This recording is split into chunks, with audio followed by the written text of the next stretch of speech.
Unatufuata mubashara kutoka mashariki mwa Jamhuri ya Kidemokrasia ya Kongo, mpendwa mtazamaji wa BG Online TV hapo ulipo.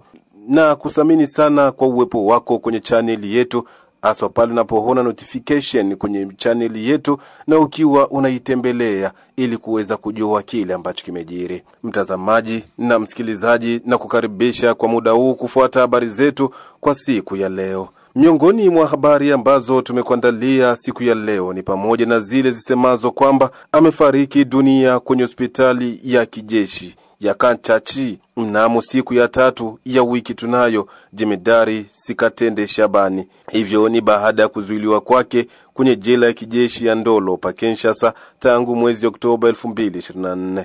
Kwa swala hilo, shirika jipi la raia NDC Chumvi ya Kongo tarafani Fizi limetoa mkono wa pole kwa jamaa na hasa kwa wakongomani wote.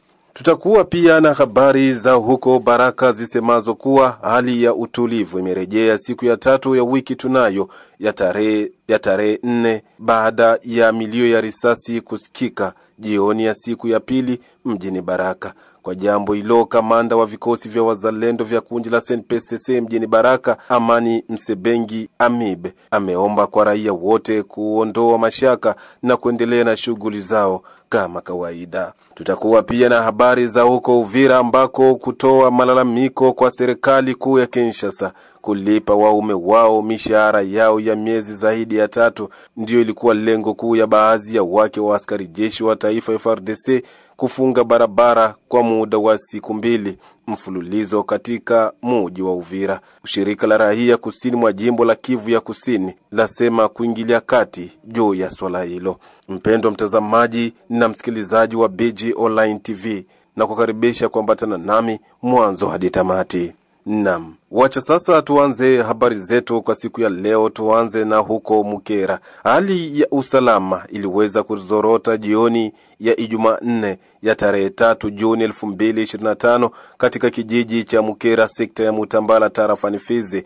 Hivyo ni kutokana na milio ya risasi iliyosikika kwa wingi eneo hilo na kupelekea raia kuwa na wasiwasi mkubwa. Katika mazungumzo na channel yako, Bwana Mboka Ishi Etumbula wa 13, mkuu kiongozi wa kijiji cha Mukera, ameonyesha hapa sababu ya kupigwa kwa risasi hizo, huku akiomba kwa wakuu viongozi kuingilia kati kwa swala hilo. Kwa hizi siku 3 ambazo zinapita, hali tulivu, lakini usiku wa kuamkia leo ulisikika kuanza mida za saa 5 usiku hadi saa 7 usiku. Waliopiga hiyo masase walikuwa wasuda wa Litea Gepa, pia na wakajibiwa na wazalendo.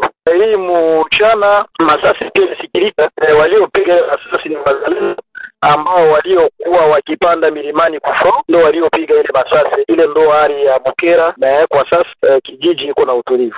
Leo mchana risasi ilisikilika, waliopiga risasi hiyo ni wazalendo ambao waliokuwa wakipanda shambani la vita huko milimani, ndio wakaacha wanapiga hiyo risasi mchana. Hali kama na hiyo sio hali nzuri, sababu tayari tumekwisha kupoteza anga wanne kulingana na msituko wa masasi kama na hiyo. Tayari kuna majeraha sasa mmoja yuko kwenye hospitali kwa Fizi, na kuna wenyewe wamekwisha poteza maisha. Hali kama na hiyo sio hali nzuri kabisa, sababu sio kupiga risasi ndio ijulikane mtu anakwenda shambani la vita. Na mtu anaweza kaenda shamba la vita na hiyo hali sio hali nzuri, hairidhishi kabisa, sababu yanatia wasiwasi miongoni mwa wakaaji.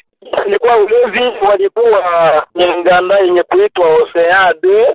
Baada ya ulevi wakaanza sozana ndani ya nganda hiyo, na moja kwa moja wakaanza piga risasi. Hatua tayari iko, sababu kulikamatika hatua ya wanajeshi wa kufanya doria wa PM, na wale waliofanya hiyo vurugo usiku walishikwa na hivi wako kifungoni kwa kempi yao ya waskari. Message yangu leo ni wakuu viongozi wa jeshi watambue kama wao kazi yao kukinga raia na mali yao yote na mipaka ya nchi, sio kupiga sio ovyo ambayo inatia wasiwasi miongoni mwa wakaaji. Ombi wale wanajeshi wanaofanya vitendo kama na hivyo wazidi kuwakamatia hatua ili wasirudilie tena kufanya vitendo potofu kama na hivyo.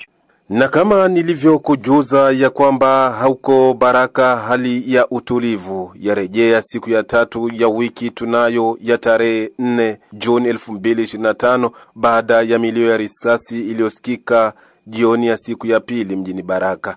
Kwa jambo hilo, kamanda wa vikosi vya wazalendo kundi la SNPCC mjini Baraka, Amani Msebengi Amib, ameomba raia wote kuondoa mashaka na kuendelea na shughuli zao kama kawaida.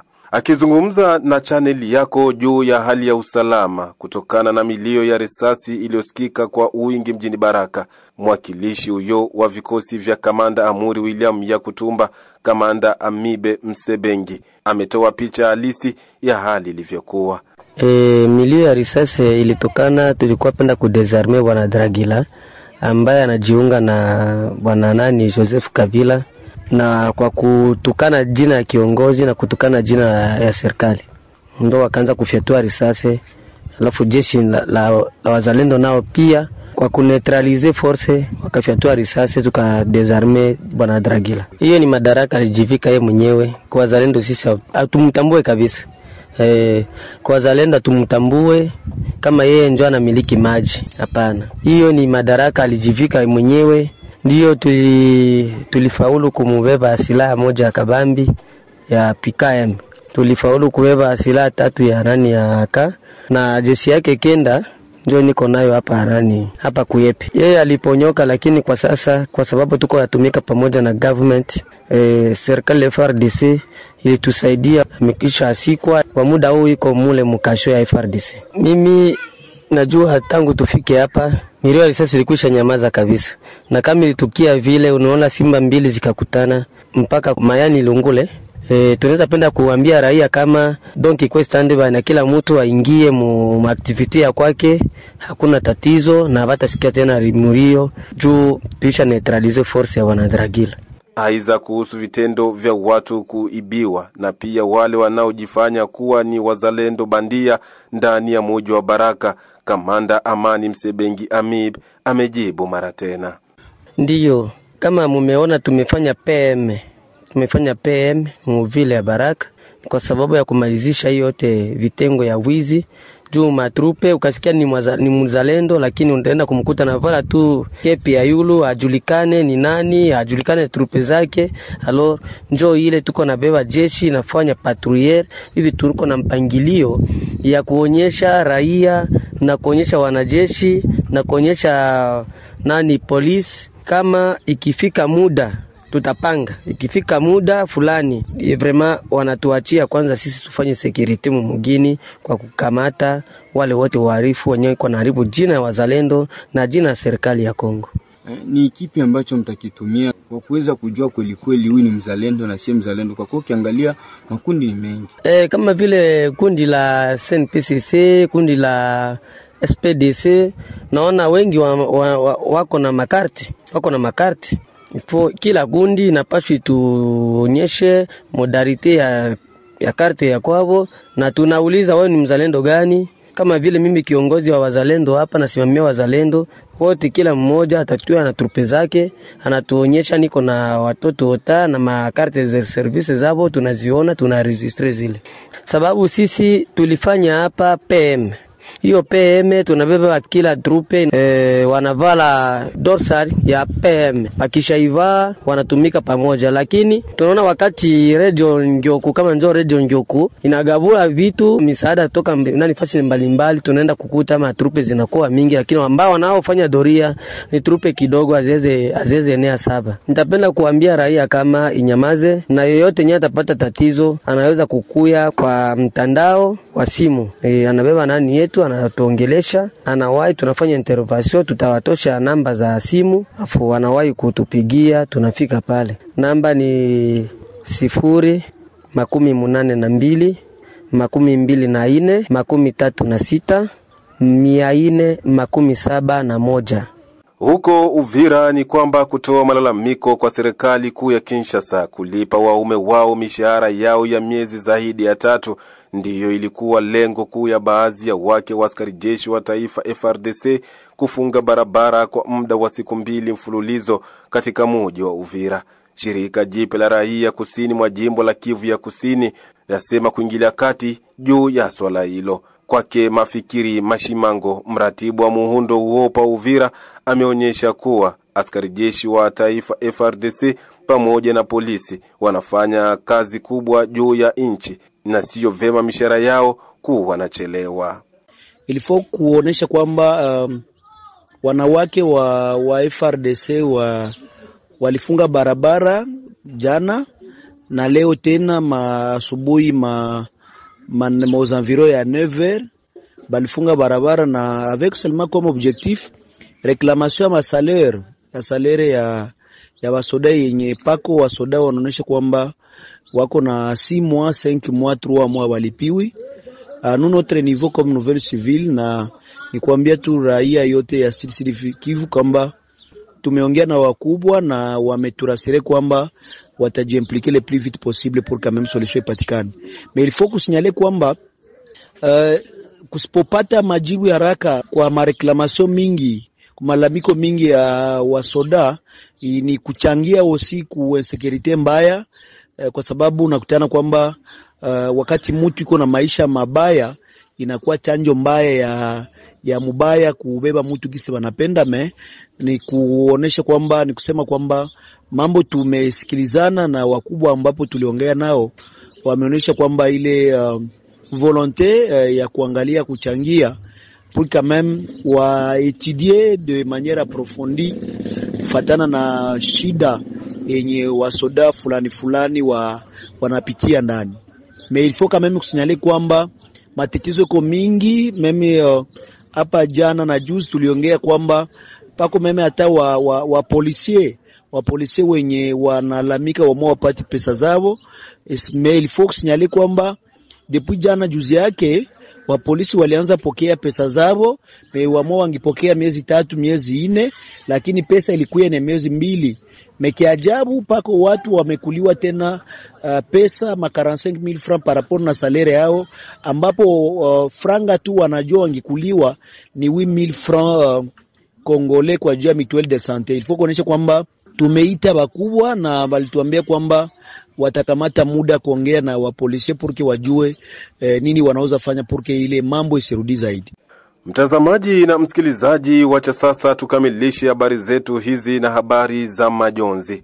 Amefariki dunia kwenye hospitali ya kijeshi ya Kanchachi mnamo siku ya 3 ya wiki tunayo ya tarehe 6 Juni 2025 pa Kinshasa, Jemedari Shikatende Shabani. Hivyo ni baada ya kuzuiliwa kwake kwenye jela ya kijeshi ya Ndolo pa Kinshasa tangu mwezi Oktoba 2024. Kwa swala hilo, shirika jipe la raia NDC Chumvi ya Kongo tarafani Fizi limetoa mkono wa pole kwa jamaa, hasa kwa wakongomani wote.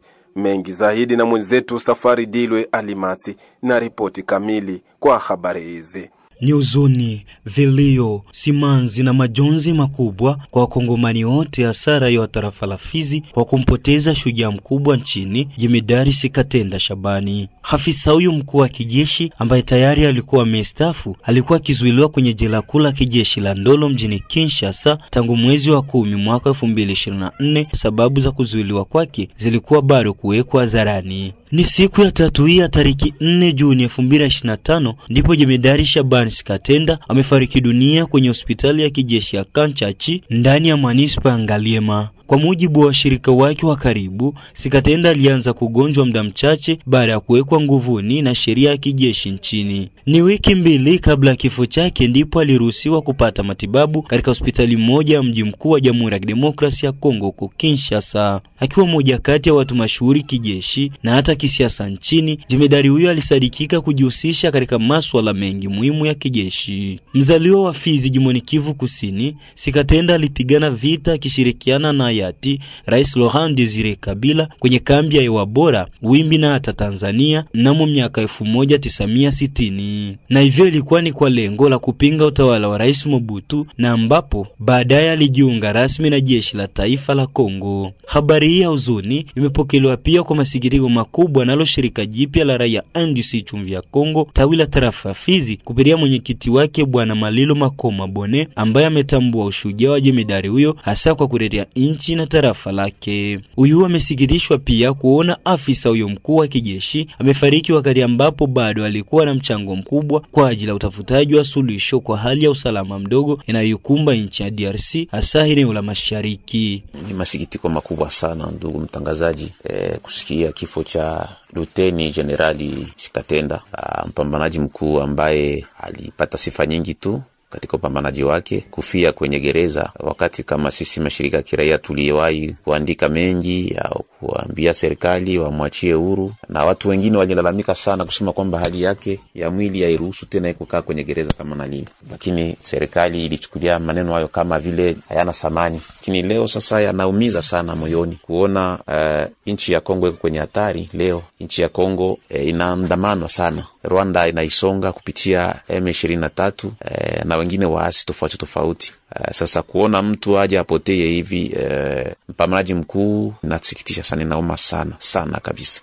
Kama serikali ingesikia yale watu waliosema kwamba huyo mtu afunguliwe, sababu awape nguvu wengine, huenda leo mambo yangekuwa mengine. Shirika la kiraia NDC Chumvi ya Kongo linatoa mkono wa pole kwa nchi yote nzima ya Kongo, jimbo la Kusini na kwa upekee tarafa la Fizi, na tunasema kwamba tunaomboleza pamoja na wazalendo ambao wameachwa na baba. Kwa ukumbusho ni kwamba mbali na Sikatenda Shabani, baadhi ya maafisa wengine wa kijeshi wazaliwa tarafa ya Fizi wanaendelea kusalia kwenye jela hilo la Ndolo bila kujua hatima yao. Ni kama vile jemedari Mtupeke na Kanale Aochi, ambao duruzi moja zinataja kuwa kosa yao kubwa ni ushirikiano walionao na rais wa zamani Joseph Kabila Kabange, ambako kwa leo anatajwa na utawala wa Kinshasa kuwa na ushirikiano mkubwa na waasi wa M23 wanaoungwa mkono na nchi ya Rwanda. Ama kweli vizuri ya vidumu, wakongomani watamkumbuka Shikatenda, hasa raia wa tarafa la Fizi kwa ushujaa wake. Mpendwa mtazamaji na msikilizaji wa BG Online TV, kupitia hapo ndiko ambako tumetia nukta kwa habari zetu kwa siku ya leo. Tunakusamini sana kwa kututegea sikio mwanzo hadi tamati. Tunakusii mara tena, kama bado kusubscribe kwenye channel yetu, basi ufanye hivyo ili kuendelea kupata habari zetu kwa muda unaofaa. Tunakutangazia matangazo haya mubashara kutoka mashariki mwa Jamhuri ya Kidemokrasia ya Kongo. Mimi ni mchumbe wa mkulima na Fatuma. Tukutana na baadaye panapo majaliwa.